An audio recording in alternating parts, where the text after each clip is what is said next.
Mon cher Axel de Tarlet, on passe maintenant à l'économie avec cette information. Selon le Wall Street Journal, aux États-Unis, les jeunes générations sont pauvres et socialistes. Voilà, et c'est, comme vous l'avez dit, le Wall Street Journal qui le dit. Donc c'est un article qui m'a interpellé, qui est relayé dans l'opinion.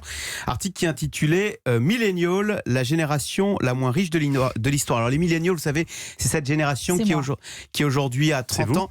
Je ne pense pas que vous soyez millennial, il faut être né... Axel, c'était pour... il faut le dire, oui, c'est votre génération. Ouais, d'accord, parce qu'il faut être né entre 1981 et 1996. Vous voyez, donc c'est la génération qui a dans les 30, qui approche les 40 ans, et dont le Wall Street Journal écrit qu'elle se trouve dans une situation financière pire que celle de toutes les générations qui les précèdent. Et c'est vrai que les chiffres sont impressionnants. Si vous regardez les salaires, eh bien, un jeune qui a 30 ans aujourd'hui en moyenne, il est payé 18% de moins, en corrigé de l'inflation, qu'un jeune de 30 ans il y a 15 ans. En patrimoine aussi, les millennials, comparé à la génération précédente, et tout ça corrigé de l'inflation, le patrimoine moyen d'un millennial, il est de 30 à 40% inférieur à la génération qui le précède. On parle des millennials aux États-Unis ou les millennials à l'échelle mondiale? Non, c'est uniquement aux États-Unis, mais c'est intéressant parce que l'explication, elle est mondiale.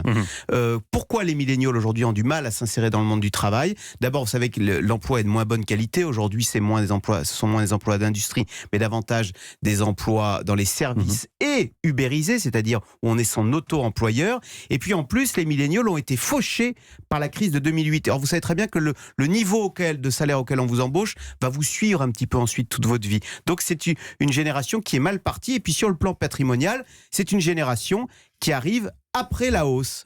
Aujourd'hui, la hausse de l'immobilier, elle est faite. Et donc, quand on a 30 ans aujourd'hui, qu'on est jeune, qu'on veut acheter, c'est tout de suite hors de prix. Donc, que ce soit sur le plan salarial ou sur le plan patrimonial, c'est une génération qui est mal partie, avec des conséquences. C'est qu'il y a moins de propriétaires. Aujourd'hui, seul un tiers des millennials sont propriétaires, toujours aux États-Unis.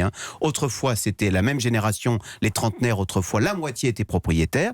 Et ça a des conséquences sociétales. Cette insécurité financière fait qu'aujourd'hui, on se marie moins aux États-Unis.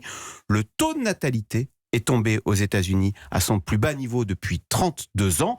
Je cite cette jeune femme de 32 ans qui est citée dans le Wall Street Journal de 34 ans. « Si je n'ai pas les moyens de me payer une maison, je ne peux certainement pas me permettre d'avoir un enfant. » Et il y a même des conséquences politiques, vous les avez dites au début. Cette précarité montante fait que cette génération, et c'est le Wall Street Journal qui le dit, et qui utilise le mot tabou aux États-Unis, cette jeune génération devient socialiste. Sondage Gallup qui révèle que les millennials favorisent d'une courte tête les idées socialistes par rapport au capitalisme. Ça, c'est un vrai revirement aux États-Unis quand même. Longtemps, c'était vraiment un gros mot, le mot socialisme, associé à communisme quasiment. Et donc, pour le Wall Street Journal, ça veut dire que dans une génération, à New York, on ne lira peut-être plus le Wall Street Journal, mais l'Humanité ou la Pravda.